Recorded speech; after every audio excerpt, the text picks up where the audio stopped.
Darating ang panahon na lalabas din ang katotohanan at sa huli, mananaig ang kabutihan.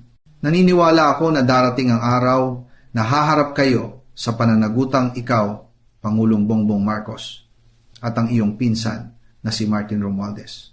Sa aking pananaw, kayo ang nasa likod ng malawakang budget insertion at mga umano'y anomalya sa loob ng pamahalaan.